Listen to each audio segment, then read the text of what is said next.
"Get out of this house," she demanded, her voice cold and unwavering. I barely had time to react before she added, "Besides, I already have a plan for a new life for him." My mother-in-law, never one to change, had concocted an outrageous scheme. With a triumphant smirk, she said, "You incompetent wife, get your divorce." Something snapped inside me. "You'll regret saying that," I retorted. "Regret? Why should I?" She laughed dismissively. "Ha ha. Because this house," I said, my voice steady despite the turmoil inside. "My name is Kelly, and I'm 34 years old. After graduating from college, I landed a job as an engineer at a major company. Since then, I've poured my heart into my work. It was during this period that I met Tommy, who would eventually become my husband. When I was 28, I encountered him through work. He was a salesman who frequently visited our office. Tommy was always friendly, greeting me with a warm smile even though our paths rarely crossed directly. It was at a company social event that we truly connected. The person in charge of our account had a high regard for Tommy, and after our brief introduction, extended an invitation for him to join us. That evening, Tommy and I discovered we had much in common. We exchanged contact details and soon began dating. 2 years later, we married. Our relationship has been a source of immense joy and support. Tommy has been my rock, especially when I face significant decisions like starting my own business. When I was contemplating leaving my job to freelance, I was filled with doubt. The uncertainties about steady income and potential vacations weighed heavily on me. But Tommy encouraged me, saying, "If you really want to do this, then go ahead and try. I'll support you no matter what." Despite my cautious nature, I took the plunge and resigned from my job. To my surprise, my freelance work took off beyond my expectations. My prior experience made me a trusted professional, and I began handling significant projects with a much higher income than before. Tommy and I were thrilled with the growth in our savings. While I was ecstatic about the financial success, what truly made me happy was his unwavering support. With him by my side, I felt I could tackle any challenge. These days, we enjoy traveling and driving together on his days off. We still save diligently but also allow ourselves the occasional splurge. Our life together is fulfilling and joyful. Then, one day, while working from home, I started feeling unwell. When the discomfort persisted, I went to the hospital for a checkup. To my astonishment, I discovered I was pregnant. That evening, as I waited anxiously for Tommy to come home, I could hardly contain my excitement. When he arrived, I immediately shared the news. "I went to the hospital today," I said, a mix of nervousness and excitement in my voice. "Oh, I see," he replied, his tone unexpectedly subdued. "I'm sorry. I couldn't follow you there. How did it go?" my husband asked as he hung up his suit jacket. I chuckled softly and replied, "They told me I'm pregnant." He paused, staring at me in surprise. "What? Seriously?" "Yes," I confirmed, beaming. "I'm pregnant." A wide smile spread across his face. "Really? We did it. Thank you, Kelly." His joy was infectious, and I couldn't help but share in his excitement. We eagerly anticipated welcoming our baby together, committed to doing our best as a family. As we sat down to enjoy the dinner I had prepared, my husband continued to talk animatedly about our future child. We discussed the baby's potential gender and began dreaming about baby items. "If it's a boy," he said, "I want to teach him to play catch. And if it's a girl, I'd love to play house with her." I decided it was the right moment to share a thought that had been on my mind. "How about we build a house soon?" He looked puzzled. "What do you mean?" "Well," I explained, "we've saved up quite a bit of money. With a baby on the way, our current place might be too small. It could be a good time to invest in a new home. We could have a bigger space for the baby to play, a dedicated room for my work. Doesn't that sound dreamy?" He nodded, clearly pleased with the idea. "Yes, it does. We'll have a beautiful, spacious home for our new baby." We decided to start planning our new house immediately. On weekends, we visited open houses and worked on floor plans, aiming to complete the house before the baby arrived. About a month after learning about the pregnancy, we planned a visit to my in-laws to share the news. I felt a pang of unease. My relationship with my mother-in-law had always been strained. The drive to their house was about 30 minutes, but I seldom visited. During our early marriage, I'd made an effort to visit for Thanksgiving and New Year's. However, my mother-in-law frequently criticized my career, saying things like, "You're too focused on your job," and "When are you going to give us grandchildren?" Her comments were often harsh. "All you do is sit at your computer, don't you? I don't like you because you're kind of a nerd." Tommy's a great communicator as a salesman, but his wife is like this. Despite my efforts, she failed to understand that my interest in computers was the reason behind my job. While I didn't have poor communication skills, her words stung. She only masked her true feelings when my husband and father-in-law were around, putting on a facade of politeness. Her heartless remarks, made only in private, left me bitter and wary. Gradually, I had been avoiding my mother-in-law, visiting her less frequently.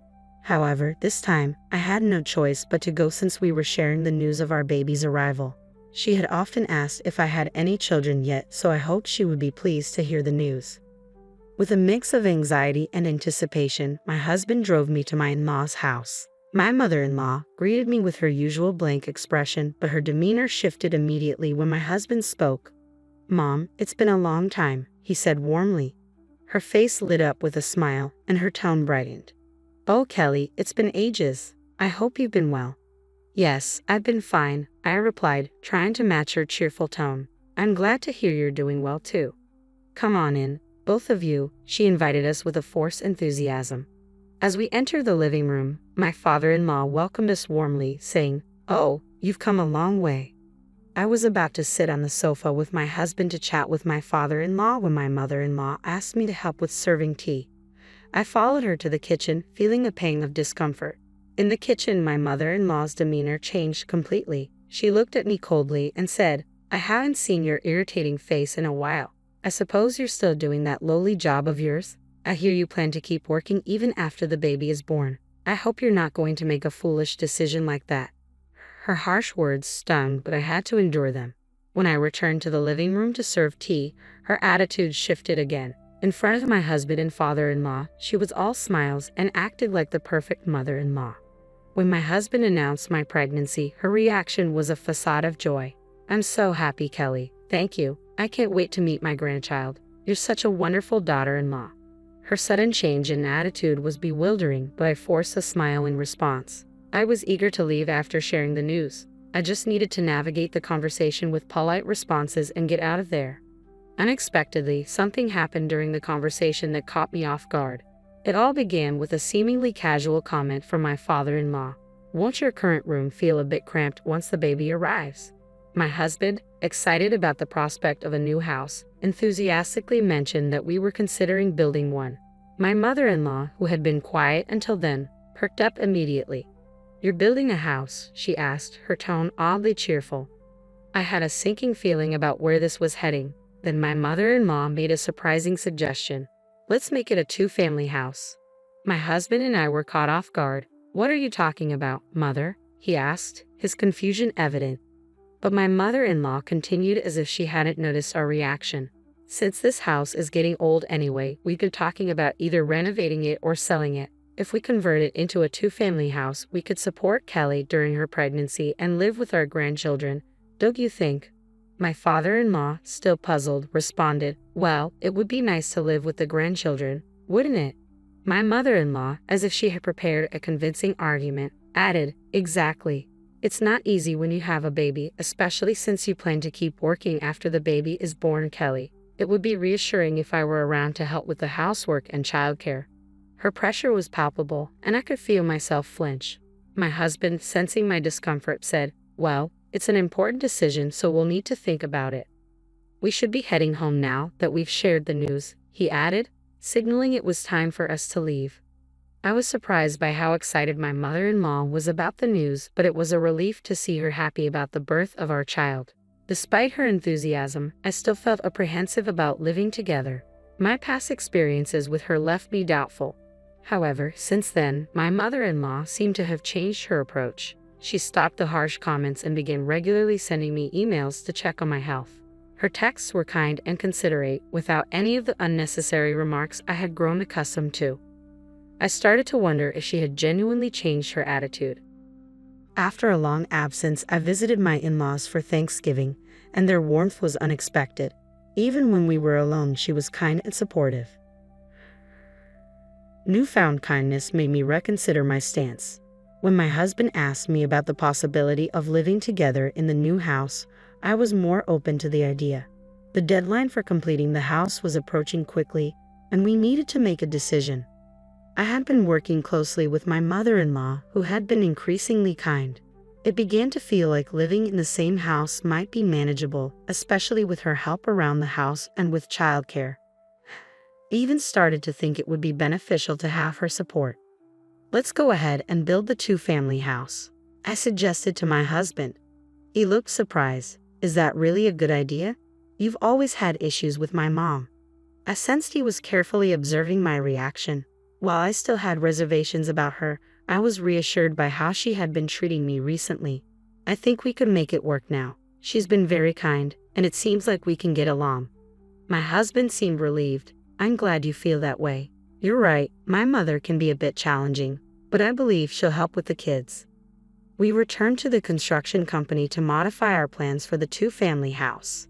Since we had already settled on the floor plans, we expanded the rooms to accommodate the new arrangement. The process went smoothly, and we even visited the construction site with my in-laws. I was looking forward to the lively, new chapter with the arrival of our child. I was thrilled as we prepared to move into our new home. Construction was underway, and I was nearing the last trimester of my pregnancy. The excitement of starting this new chapter in our lives was palpable, and my in-laws seemed genuinely supportive. A few months later, I successfully gave birth to a healthy baby girl. My husband and in-laws were overjoyed. As we awaited the completion of our new house, anticipation grew. Finally, the house was ready. My husband and I brought our daughter to our new home for the first time. Coincidentally, my in-laws arrived at the same time, and together we entered the house with eager excitement. The new home was stunning, spacious, and beautifully designed. Just walking through it filled me with joy. Both my husband and father-in-law quickly settled into their new rooms, their faces beaming with contentment. Then, I was called to the kitchen by my mother-in-law. "Come here for a minute, Kelly," she said. I was surprised to find her at our house, but I went to the kitchen as requested. "What's wrong, Gemma?" I asked, puzzled. "I can finally tell you," she said coldly. "I want you to leave this house." I was taken aback, unable to grasp what was happening. My mother-in-law continued with a disdainful tone reminiscent of the past. "I didn't want to be kind to you, but I tolerated you because Tommy was building me a house. It's been tough these past 6 months, but now my efforts have paid off." "What do you mean?" I managed to ask, my voice trembling. "I've never liked you. You kept your job even after having a child, and to top it off, it's a girl. You promised to help with the housework and childcare, but that was a lie to manipulate Tommy into doing what I wanted. Now that the house is built, you're no longer needed. Divorce Tommy." My heart sank as she added, "And I already have a new wife in mind for him." "What?" I gasped, shocked. "She's the daughter of an acquaintance of mine. She wants to be a housewife, so I plan to arrange for her to marry Tommy in this house." I was stunned into silence. My mother-in-law's cruel plans were far from what I had expected. Her face was a mask of triumph as she declared, "You incompetent wife, get a divorce and leave right now." At that moment, something inside me snapped. There would be no forgiveness for her cruelty. "You'll regret saying that," I said, my voice shaking. "Regret? Why?" she asked with a mocking tone. "Because this house," I began, but before I could finish, my husband arrived. "Hey Mom, I heard what you just said. What do you mean you're kicking Kelly out and planning to replace her?" he demanded. My mother-in-law looked momentarily startled by his interruption but quickly resumed her stance. "I'm only doing this for your own good," she said dismissively. My husband's face was a mix of anger and confusion as he stood up to his mother. The tension was palpable, and I knew that the future of our family was hanging in the balance. "I don't want this weak woman living in your house. Get a new wife who is young and can give birth to a son," my mother-in-law said with cold disdain. My husband's face turned pale as he confronted her. "What are you talking about? Kelly is the one who built this house. It's in her name." My mother-in-law's eyes widened in disbelief. "That's a lie." "No, it's not," my husband said firmly, his disgust evident. "I've explained this before. Kelly's income increased significantly when she became a freelancer. She makes enough to buy a house." "What are you talking about?" my mother-in-law asked, confused. "Kelly earns about 10 times more than I do," my husband continued, his voice rising. "She makes about $3 million a month." My mother-in-law's jaw dropped. Clearly, she had no idea about my earnings and was taken aback by the revelation. Just then, my father-in-law arrived, looking for us. "I was wondering where you went and thought you might be here." "What's going on?" he asked, noticing the tension. My husband told my father-in-law everything my mother-in-law had said, his face reddened with anger. "So you've been treating Kelly like this? You've been bullying her? That's unacceptable." My mother-in-law was visibly shaken by his reaction. "Kelly, please be honest with me. Has my wife been mistreating you?" I told my father-in-law everything honestly.